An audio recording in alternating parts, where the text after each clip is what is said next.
Election கிட்ட நெருங்கும்போது மட்டும் ஹிந்துத்துவ ஓட்டு வேணும். அதனால் போய் முருகன் கோயிலுக்கு வந்து அகல் குத்துற இடத்துல பக்கத்தில் நின்றுப்பார், போஸ்ட் கொடுத்துப்பார். இவர் குத்திக்க மாட்டார், ரத்தம் வரும்ல. ஏன்னா கடந்த காலங்கள் ஹிந்து கோயில்களையும் இந்து கடவுள்களையும் எந்த அளவுக்கு இந்த மானஸ்தன் பேசினான்னு உலகத்துக்கே தெரியும். இப்போ எந்த மூஞ்சோட அந்த கோயில்களுக்கெல்லாம் போகிறாருன்னு தெரியல. அதுதான் அசிங்கமான கோயிலாச்சு. உனக்கு என்ன இங்கே வேலை? அப்போ அரசியல் நிர்பந்தம், அரசியல் வியாபாரி, பக்கா வியாபாரி இந்த குருமா. அதனால் இவர் போகிறார். விடுதலை சிறுத்தைகள் கட்சியுடைய துண்டை ஒன்று போட்டுக்கிட்டான். போயிட்டு இவர் ஏதோ பொழப்புக்காக வாட்டர் சர்வீஸ் நடத்துகிறாரு போல இருக்கு அருண்குமார். அங்கே போயிட்டு இவர் லெஃப்ட் அண்ட் ரைட்டு வாங்கியிருக்கான். என் தலைவரை நீ எப்படி பேசலாம்? உன் தலைவன் யார்? கடவுளா? உன் தலைவன் யார்? இந்த தேசத்தின் முதலமைச்சரா? இந்த தேசத்தோடைய பிரதமரா? இந்த தேசத்துடைய ஜனாதிபதி? அவன் ஒரு அரசியல் வியாபாரி. இப்போ அவர் ஒரு ஸ்டேட்மெண்ட் கொடுத்துருக்காரு. நான் செத்துட்டா இவனுங்களை தூண்டி விட்ட திருமாவளவன் என்னுடைய மரணத்திற்கு காரணம் அப்படிங்கிற மாதிரி பெரிய ஸ்டேட்மெண்ட் வாக்குமூலமாக கொடுக்குறாரு. பேச்சு சுதந்திரம் ஒன்று இருக்குது. அந்த பேச்சு சுதந்திரத்தில் அந்த காணொலியை 100 வாட்டி நான் பார்த்தேன். எந்த இடத்துலையும் திருமாவளவனை அவர் தவறாக பேசவே இல்லை. ஒரு கருத்து சுதந்திரம்னு ஒன்று இருக்குது. அந்த கருத்து சுதந்திரத்திற்கு எதிராக திருமாவளவன் ரவுடிகளை ஏவி விட்டு அவரை தாக்குதலாக்குவது எந்த விதத்தில் நியாயம்? ஏன் அவரை போய் தாக்குதல் பண்ணீங்க? எதுக்காக? திடீர்னு அந்த செத்துக்கிட்டு போயிட்டான். குற்றவாளி திருமாவளவன் தானே, இல்லைன்னு சொல்ல முடியுமா? திருமாவளவனுடைய வாழ்க்கை வரலாறு தவறுதலான பாதை தான். கடந்த காலத்திலிருந்து இன்றைய காதல் வரைக்கும், அவருடைய தனிப்பட்ட காதல் வரைக்கும். திருமாவளவன் என்னை ஏமாத்திட்டாருன்னு ஒரு பொண்ணு என்னை கொடைக்கானல்ல அடைச்சி வச்சு சித்திரவதை பண்றாரு அப்படின்னு சொல்லி ஒரு பொண்ணு டிஜிபி அலுவலகம் வரைக்கும் போய் புகார் கொடுத்துக்கிட்டு இருக்கு. யாரும் மறக்கல. இன்னைக்கு வடபழனி தலைமை அலுவலகம் ஒரு 90 வயசு கிழவிக்கு சொந்தமானது, அதை அபகரித்து கொண்டார் திருமாவளவன் சொன்ன வரலாறு உண்டு. அதை யாரும் மறக்கல. மாற்று ஜாதி பொண்ணுங்களை கையில் பிடிக்க இழிக்கலாம், காதலிக்கலாம், கற்பழிக்கலாம் சொன்னது உங்க வாயால தான் திருமா. இதை யாரும் மறக்கல. ஒரு கருத்து சுதந்திரம். நீ சொன்னா அது விழிப்புணர்வு, மற்றவன் சொன்னா அது தீண்டத்தகாத விஷயமா? கிட்டத்தட்ட பார்த்தீங்கன்னா தமிழகத்தில் நடக்கிற 90% தவறான நிகழ்வுக்கு காரணம் இந்த விடுதலை சிறுத்தைகள் கட்சிகள் மட்டுமே. நான் ஓப்பனா சொல்றேன். ஆதாரப்பூர்வம் வேணும்னா சொல்லுங்க. ஒவ்வொரு கோர்ட் வாசல்லையே வாங்க. 10 அக்யூஸ்ட் வர்றானா இதில் 6 அக்யூஸ்ட் விடுதலை சிறுத்தைகள் கட்சிக்காரனா தான் இருப்பான். ஏன் தலித் மக்களுக்கு தலைவன் திருமாவளவன் தானா? ஒரு தலைவன் மட்டும்தான் இருக்கிறானா? வேற யாருமே கிடையாதா? வேற யாருமே இல்லையா? புரட்சி பாரதம்னு ஒரு கட்சி இருக்குங்க. ஜெகன்மூர்த்தின்னு ஒருத்தர் இருக்காரு. அவர் மக்களுக்காக இன்னைக்கு வரைக்கும் குரல் கொடுத்துக்கிட்டு தான் இருக்காரு. வெளியில எந்த பிரச்சனைக்காவது, தேவையில்லாத பிரச்சனைக்காவது போறாரா ஜெகன்மூர்த்தி? போறாரா? தான் உண்டு தான் வேலை உண்டுன்னு இருக்காரா இல்லையா ஜெகன்மூர்த்தி? மிகப்பெரிய ஒரு தலித் சமூகத்தை உள்ள ஒருங்கிணைச்சு அண்ணன் தம்பி மாதிரி அரவணைச்சு போய்கிட்டு இருக்காரு. என்னுடைய அடுத்தடுத்த வீடியோலாம் பாருங்க. திமுகவுக்கு எதிராகவே திருமாவளவன் நடவடிக்கை எடுக்கிறத ஆதாரப்பூர்வமா நிரூபிப்பேன்.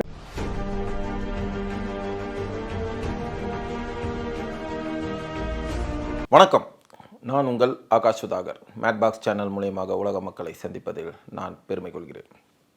வணக்கம்டா மாப்பிள்ள அருண்குமார். காலையிலேருந்து ஒரு பரபரப்பான செய்தி எல்லா ஊடகங்கள்லேயும் பரவிக்கிட்டு இருக்கு. என்னடா பிரச்சனை அப்படின்னு போய் பார்த்தா ஒன்றுமே கிடையாது. அதை ஒரு விஸ்வரூபமாக ஆக்கிட்டாங்க நம்ம குருமாவுடைய அடிப்பொடிகள். விடுதலை சிறுத்தைகள் கட்சியுடைய அந்த ஓனர் திரு குருமா அவர்களுடைய அடிப்பொடிகள், ஜாட்ராக்கள் ஒரு பெரிய விஷயமாக உருவாக்கிட்டாங்க. அந்த அருண்குமார் காணொலியை நான் பார்த்தேன். அருண்குமார் என்ன பேசியிருக்காரு அப்படின்னு பார்த்தீங்கன்னா, கடவுள் நம்பிக்கை இந்த பழனி கோயிலுக்கு, முருகன் கோயிலுக்கு எங்கேயோ போயிருக்கீங்க. அந்த ஐயர் உங்களுக்கு மாலை மரியாதை எல்லாம் போட்டு மரியாதை செலுத்தி அமைச்சிட்டாரு. நீ கோயிலுக்கு போவ, பின்னாடியே வந்து அந்த சிலை சரியில்லை, இந்த சிலை சரியில்லை, அசிங்கமாக இருக்குதுன்னு விளம்பரம் படுத்துவேன். அது என் குடும்ப பிரச்சனை, என் குடும்பத்துக்குள்ளே நீ ஏன்டா வந்து விமர்சனம் பண்ணுற அப்படிங்கிற மாதிரி ஒரு செய்தியை பண்ணியிருக்காரு. அது நியாயம் தானே? ஏன்னா கடந்த காலங்களில் திரு குருமா அவர்கள் பதிவு பண்ண ஒரு விஷயத்தை தானே திரு அருண்குமார் பேசியிருக்காரு. குருமாவுக்கு வேண்டாத வேலை. எலெக்ஷன் கிட்ட நெருங்கும் போது மட்டும் ஹிந்துத்துவ ஓட்டு வேணும். அதனால் போய் முருகன் கோயிலுக்கு வந்து அகல் குத்துற இடத்துல பக்கத்தில் நின்றுப்பார், போஸ்ட் கொடுத்துப்பார். இவர் குத்திக்க மாட்டார், ரத்தம் வரும்ல. காவடி தூக்க மாட்டார். ஏன்னா வெயிட்டாக இருக்கும்ல, தூக்கல மாட்டார். அதனால் பக்கத்தில் யாருன்னா அடிப்பொடிகள் தூக்கிட்டு இருக்கும்போது பக்கத்தில் வந்து ஒரு விளம்பரப்படுத்தி பார்ப்பல. அந்த மாதிரி பக்கத்தில் ஏதோ ஒரு கோயிலுக்கு போயிட்டு மானசீகமாக இறைவனை வேண்டிக்கிறாரு. மானசீகமாக, ஓகேங்களா? மானம் இல்லாத சீகமாக, அசிங்கமாக கடவுளை வேண்டிக்கிறாரு. ஏன்னா கடந்த காலங்கள் ஹிந்து கோயில்களையும் இந்து கடவுள்களையும் எந்த அளவுக்கு இந்த மானஸ்தன் பேசினான்னு உலகத்துக்கே தெரியும். இப்போ எந்த மூஞ்சோட அந்த கோயில்களுக்கெல்லாம் போகிறாருன்னு தெரியல. அதுதான் அசிங்கமான கோயிலாச்சு. உனக்கு என்ன இங்கே வேலை? அப்போ அரசியல் நிர்பந்தம், அரசியல் வியாபாரி, பக்கா வியாபாரி இந்த குருமா. அதனால் இவர் போகிறார். இந்த அருண்குமார் தெளிவாக போடுறாரு.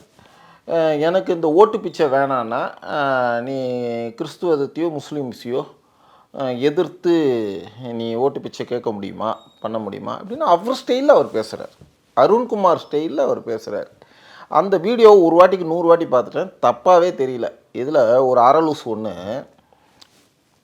விடுதலை சிறுத்தைகள் கட்சியுடைய துண்டை ஒன்று போட்டுக்கிட்டான், கேப் மாதிரி போயிட்டு.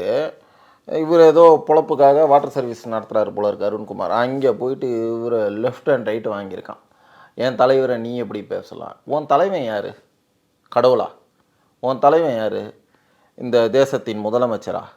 இந்த தேசத்தோடைய பிரதமரா? இந்த தேசத்தோடைய ஜனாதிபதி? அவன் ஒரு அரசியல் வியாபாரி. That's all. அரசியல் வியாபாரிக்கு நீ போகிற, ஓகேவா? நீ போகிற, நீ எந்த இடத்துக்கு போகிற, என்ன பேசுகிற, நீ அடிக்கிறதுக்கு உனக்கு யார் உரிமை கொடுத்தது? யார் உரிமை கொடுத்தது? கடந்த கால ஒரு கசப்புணர்வுகளை மனசில் தாங்கி தயவு செஞ்சு ஏன்பா திரும்ப அந்த கோயிலுக்கு போகிறேன்ற ஆதங்கத்தில் தான் அருண்குமார் சொல்கிறார். இப்போ அவர் ஒரு ஸ்டேட்மெண்ட் கொடுத்துருக்காரு. என்ன நெஞ்சு வலிக்குது, மூஞ்செல்லாம் வலிக்குது, தலை வலிக்குது, என்னால் முடியல, நான் செத்துட்டா இவனுங்களை தூண்டி விட்ட திருமாவளவன் தான், விடுதலை சிறுத்தைகள் கட்சியுடைய தலைவர் திருமாவளவன் தான் என்னுடைய மரணத்திற்கு காரணம் அப்படிங்கிற மாதிரி பெரிய ஸ்டேட்மெண்ட் வாக்குமூலமாக கொடுக்குறாரு. தமிழக அரசுக்கு நான் கேட்குற கேள்வி, அந்த தாக்குதலுக்குட்பட்டவரை காவல்துறை விசாரணை செய்ததா? சரி, அப்படியே விசாரணை செய்தாலும் சம்பந்தப்பட்ட குற்றவாளிகளை கைது செய்ததா? ஓகேங்களா? இவருக்கும் இந்த பிரச்சனைக்கும் திருமாவளவனுக்கும் என்ன தொடர்பு சார்? இது ஒரு கொள்கை ரீதியான முரண்பாடான கருத்துக்கள்லாம் கிடையாது. மக்களுடைய கருத்து, மக்களுக்குடைய கருத்தில் மக்கள் பிரதிநிதியாக இருந்து திருமாவளவன் யாருக்காகவோ போராடுற மாதிரி இவர் ஊடகத்தின் மூலமாக தன்னுடைய போராட்டத்தை அருண்குமார் நடைமுறைப்படுத்தி கொண்டே இருக்கிறார். அவர் கேட்டதில் எந்த விதத்திலுமே தவறு கிடையாது. இதுக்கு அவங்கள தாக்குதல் பண்ணணும்? காவல்துறை இதை புகாராக பதிவு செய்ததா?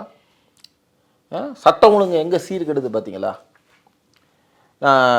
திமுகவுடைய தலைவர் தமிழக முதலமைச்சர் மு க ஸ்டாலினை கேட்குறேன், ஆரம்பத்திலேருந்தே ஆட்சியில் பங்கு, அதிகாரத்தில் பங்குன்னு தமிழகத்தில் இதுவரைக்கும் நடைமுறையில் இல்லாத, வழக்கத்தில் இல்லாத ஒரு பிரச்சனையை கிளப்பி விட்டது உன் கூட்டணியில் இருக்க திருமாவளவன். நீ திருமாவளவனை என்னைக்கு உள்ளே விட்டியோ அன்றைக்கே நாசமாக போச்சு எல்லாமே, ஓகேவா? இன்றைக்கி அங்கே சுற்றி இங்கே சுற்றி என்னுடைய அடுத்தடுத்த வீடியோலாம் பாருங்கள். திமுகவுக்கு எதிராகவே திருமாவளவன் நடவடிக்கை இருக்கிறத ஆதாரப்பூர்வமாக நிரூபிப்பேன்.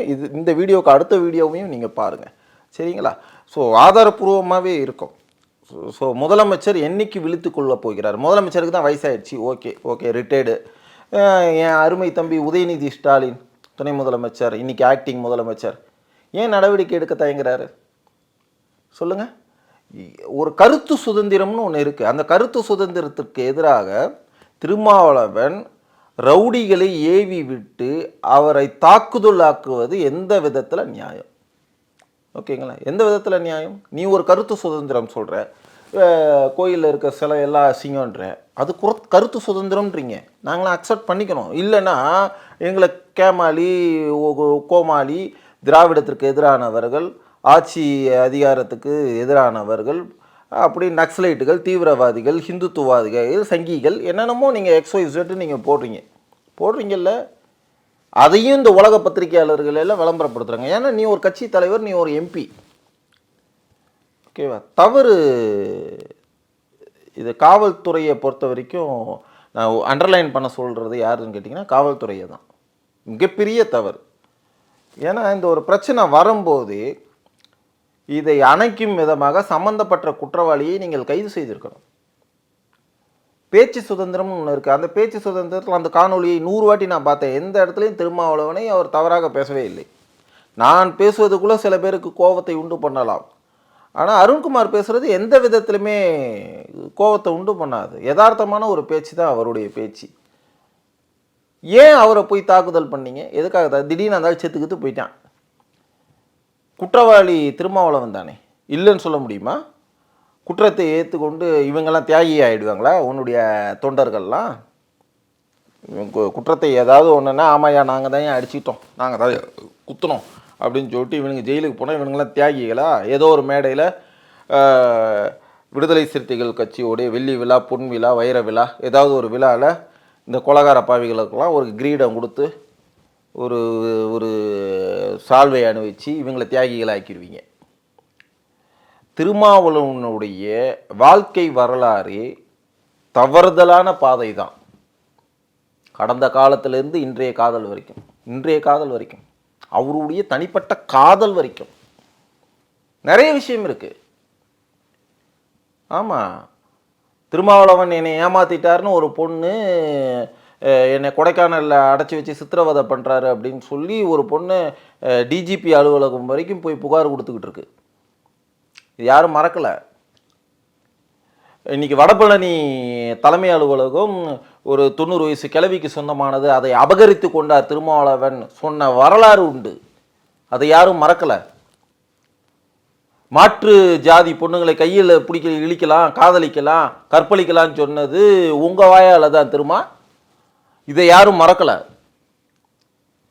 ஒரு கருத்து சுதந்திரம், நீ சொன்னால் அது விழிப்புணர்வு, மற்றவன் சொன்னால் அது தீண்டத்தகாத விஷயமா?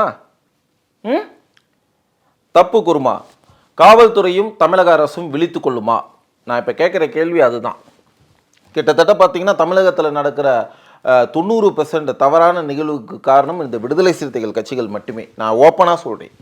ஆதாரப்பூர்வம் வேணும்னா சொல்லுங்கள். ஒவ்வொரு கோர்ட் வாசல்லையே வாங்க. 10 அக்யூஸ்ட் வர்றானா இதில் 6 அக்யூஸ்ட்டு விடுதலை சிறுத்தைகள் கட்சிக்காரனாக தான் இருப்பான். ஓப்பனாக சொல்கிறீங்க, உண்மை அதுதான். இன்றைக்கி தமிழ்நாட்டில் இருக்க ரெக்கார்டெல்லாம் எடுத்து பாருங்கள். 50க்கு 50% எல்லாம் XYZ எவன் வேணா இருக்கட்டும். ஆனால் குற்றப்பதிவேடுகளில் 50% ஒன் மேன் ஷோ மாதிரி விடுதலை சிறுத்தைகள் கட்சிக்காரனாக தான் இருப்பான். குற்றவாளிகள் அத்தனைக்குமே அடையாளப்படுத்தி கொள்வது விடுதலை சிறுத்தைகள்ங்கிற ஒரு கட்சி. உன் வீரத்தையும் விவேகத்தையும் எங்கள் மாதிரி ஆளுங்களை காமிய வாங்க வாங்க பார்ப்போம். ஏன் அப்புறம் நீ குழந்தைங்க மேலாம் காமிச்சிக்கிட்டு இருக்கீங்க? வாங்க எங்ககிட்ட முட்டுங்க, மோதுங்க, பார்ப்போம் என்ன நடக்குதுன்றத பார்ப்போம். பார்க்கணும்ல.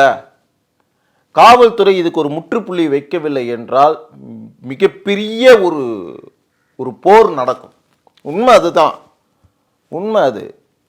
நீ கலவரம் சொல்லிக்கிட்டாலும் சரி, போருன்னு சொல்லிக்கிட்டாலும் சரி, நடக்கிறது தான். இங்கே கையை வச்சுக்கிட்டே இருந்தாங்கன்னா ஒரு கட்டத்தில் சும்மா எவனும் இருக்க மாட்டான். 2026 எலெக்ஷன் வருது. இவங்க ஓட்டை நம்பி யாருமே கிடையாது. ஏன் தலித் மக்களுக்கு தலைவன் திருமாவளவன் தானா? ஒரு தலைவன் மட்டும்தான் இருக்கிறானா? வேற யாருமே கிடையாதா? வேற யாருமே இல்லையா? புரட்சி பாரதம்னு ஒரு கட்சி இருக்குங்க. ஜெகன்மூர்த்தின்னு ஒருத்தர் இருக்காரு. ஓகேங்களா? அவர் மக்களுக்காக இன்னைக்கு வரைக்கும் குரல் கொடுத்துக்கிட்டு தான் இருக்காரு. வெளியில எந்த பிரச்சனைக்காவது, தேவையில்லாத பிரச்சனைக்காவது போறாரா? ஜெகன்மூர்த்தி போறாரா? தான் உண்டு தான் வேலை உண்டுன்னு இல்லை சொல்லுங்க. தான் உண்டு தான் வேலை உண்டுன்னு இருக்காரா இல்லையா ஜெகன்மூர்த்தி? மிகப்பெரிய ஒரு தலித் சமூகத்தை உள்ள ஒருங்கிணைச்சு அண்ணன் தம்பி மாதிரி அரவணைச்சு போய்கிட்டு இருக்காரு. இன்னைக்கு வரைக்கும் தேர்தலில் நின்னா கரண்ட் எம்எல்ஏ எதை பற்றியுமே கவலைப்படலை. ஒரு சீட்டு வருதா, 2 சீட்டு வருதா, அதெல்லாம் மேட்ரு கிடையாது. தான் மக்களுக்காக, தான் நம்பி இருந்த மக்களுக்காக ஏதோ ஒரு உதவி செய்து கொண்டு அவருடைய பாதையை வெளியமைத்து கொண்டு சென்று கொண்டு இருக்கிறார். ஆனால் உனக்கு மட்டும் என்ன? திருமாவளவனுக்கு எங்கே இருந்து வந்தது? நீ தலைவனுக்கெல்லாம் தலைவனா சொல்லு. நீ அட்ரஸே இல்லாத ஒரு அட்ராசிட்டி ஆளு நீ. ஸ்டாம்ப் பேப்பரு, ரப்பர் ஸ்டாம்பர் ஒட்டிக்கின்னு எல்லாருக்கும் பட்டா சீட்டாக கிடச்சதா விளம்பரப்படுத்துகிற ஒரு 1ஆம் நம்பரு கேள்விக்குறியான ஒரு பிராடு நீ. என்ன வேணால் சொல்லலாம். உன் மீது எத்தனை வழக்குகள் இருக்குது? நீதிமன்றத்தை உன் மீது எத்தனை வழக்குகள் இருக்குது? காவல்துறையில் திருமாவளவன் மீது எத்தனை வழக்குகள் இருக்குது சொல்லுங்கள். ஆக்சுவலாக நீ எல்லாம் தேர்தலே நிற்கக்கூடாது. நீங்கள்லாம் எப்படி நீங்கள் கட்சியில் பயணம் செஞ்சுக்கிட்டு இருக்கீங்க, தேர்தலில் நிற்கிறீங்க, தவறு இல்லையா? கடந்த காலங்களில், கடந்த 10-15 ஆண்டுகளாக வாரம் வாரம் நீதிமன்றத்தில் கையெழுத்து போட்ட மனுஷன் தானே நீ திருமாவளவன். குற்றம் சுமத்த வரவங்களையும் குற்றவாளி ஆக்கி வேடிக்கை பார்க்குறீங்க. காவல்துறை இருக பற்றலைன்னா இவங்கெல்லாம் பார்த்தீங்கன்னா தெரு குற்றவாளிகள் எல்லாம் தேச குற்றவாளிகளாக மாறுவாங்க. இவங்கெல்லாம் தெரு குற்றவாளிகள். ஓகேங்களா? தெரு குற்றவாளிகள் அப்படின்னா புரிஞ்சுங்க. இந்த தெரு கொலா சண்டை மாதிரி இவனுங்க காய்பி சண்டை போடுற ஆள்.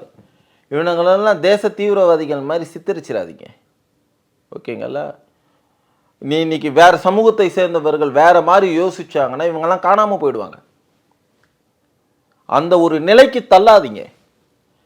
எல்லா கிராமங்களிலுமே அதை பார்த்தீங்கன்னா தென் மாவட்டங்கள் எல்லாத்துலேயுமே மாற்று ஜாதி மக்களையும் மாற்று மதத்து மக்களையும் அண்ணன் தம்பி மாதிரியும் பங்காளி மாதிரியும் தான் பார்க்குறோம். ஆமாம், உண்மை அதுதான். தூண்டி விட்டு வேடிக்கை பார்க்காதீங்க. இந்த அருண்குமார் போய் அடித்ததுனால காயப்படுத்துறதுனால என்ன ஆச்சு, என்ன நடந்துருச்சு? இவனுக்கு என்ன ப்ரொமோஷன் கொடுக்க போகிறீங்க? வேற என்ன? வட்ட கிளை செயலாளர் வண்டு முருகனை நகர செயலாளராக மாற்றம் செய்வீர்கள். ஏன்னா பெருசாக செஞ்சிட்டார்ல, கிழிச்சிட்டார்ல. இவன் பொண்டாட்டிக்கு நல்ல புருஷனாக இருக்க தகுதி இல்லாத நாய். உன் பொண்டாட்டியை கேட்டால் தான் தெரியும் நீ ஒரு ஆம்பளையானு. எச்சகலை நாய். உன் வீரத்தை போய் அவங்ககிட்ட காமிக்கிற அருண்குமார் கிட்ட. உங்கள் அம்மாவை கேட்டால் தான் தெரியும் நீ உங்கள் அம்மாவுக்கு பிறந்தியான்னு. நீ போய் நீ அவங்ககிட்ட வீரத்தை காமிக்கிற. தப்பு. இது எந்த நாய் போய் அவனை அடிச்சிருந்தாலும் சரி, தவறு தான். ஓகேங்களா? தவறு தான். நான் இப்போ இந்த காணொளி முழுக்க யாரு கேட்டிங்கன்னா பொதுமக்களுக்கெல்லாம் கிடையாது. தமிழக முதலமைச்சருக்கும் துணை முதலமைச்சருக்கும் காவல்துறைக்கு மட்டுமே. நீங்கள் ஒரு வர 2026 எலெக்ஷனை நோக்கி அரசியல் பயணம் நகர்ந்து கொண்டிருக்கிறது. இந்த இடத்துல காவல்துறை ஸ்ட்ரிக்டாக இல்லைன்னா இந்த மாதிரியான சமூக விரோதிகள் நிறைய பேர் வருவாங்க. கருத்து சுதந்திரம் எல்லா இடத்துலையும் இருக்கு சார், பரவி இருக்கு சார். சொல்லுவான் சார், நீ ரவுடிசத்தை வேட்டியை மடிச்சுக்கிட்டு போய் ரவுடிசம் பண்ண அவன் திரும்ப கத்தியை தூக்கி இருந்தால் அவர் ஒரு வார் சார் 1 மேன் 1க்கு 1 வந்திருந்தா அவன் கதை வேற. 10 பேரா 20 பேரா வந்துட்டாங்க. ஒருத்தனுக்கு ஒருத்தன் தான். இது ஒன்றும் சினிமா கிடையாது. ரோப்பு கட்டிக்கிட்டு எகிரி போய் சண்டை போட எதிராளியை அடிக்க. 10 பேரை அடிக்கிறான்னா இவன் ரோப்பு கட்டிக்கிட்டு டூப்பு சிஜி கம்ப்யூட்டர் கிராஃபிக்ஸ் ஒர்க்கு. இது ஒன்றும் நிஜமான சண்டை கிடையாது. ஒண்டிக்கு நீ அருண்குமாரை சண்டை போட்டிருந்தா நீ யார் அவன் யாருன்னு வீரம் தெரிஞ்சிருக்கும். இந்த எச்சக்கலை நாய் தான் ஒரு விடுதலை சிறுத்தைகள் கட்சின்றதுக்காக துண்டை ஒன்று போட்டுக்கின்னு விளம்பரப்படுத்துது. ஓகேங்களா? இது சமூகத்துக்கு நல்ல பெயர் கிடையாது. சட்டம் ஒழுங்கிற்கு நல்ல பெயர் கிடையாது. காவல்துறைக்கு நல்ல பேர் கிடையாது. இது அங்கே சுற்றி எங்கே போய் நிற்கும் தெரியுங்களா? காவல்துறையின் சட்ட ஒழுங்கு சீர்கேடுன்னு வாங்க. இது தேவையா? தயவு செஞ்சு தமிழக காவல்துறை தலைவர் திரு டிஜிபி அவர்களுக்கும் சம்பந்தப்பட்ட பிரச்சனை நிகழ்ந்த நிகழ்வுகளை அந்த ஏரியா மாவட்ட கலெக்டர் அவர்களுக்கும் மாவட்ட காவல்துறை கண்காணிப்பாளர் அவர்களுக்கும் ஒரு வேண்டுகோள். சம்பந்தப்பட்ட குற்றவாளியை தயவு செஞ்சு கைது செய்யுங்க. இனிமே வருங்காலத்தில் கருத்து சுதந்திரம் என்ன வேணால் பேசுவாங்க சார் மீடியா. அது ஒரு விஷயம் இருக்குது சார். ஒரு XYZக்கு மேலே போச்சுன்னா நீங்கள் அவங்கள சம்மந்தப்பட்டவங்களே அரெஸ்ட் பண்ணலாம். தவறு கிடையாது. அது சட்டத்துக்கு உட்பட்டு இருந்தால். இவர் சட்டத்துக்கு உட்பட்டு தான் இவர் பேசியிருக்கார். இவர் எந்த இடத்துலையும் தவறாக பேசலை.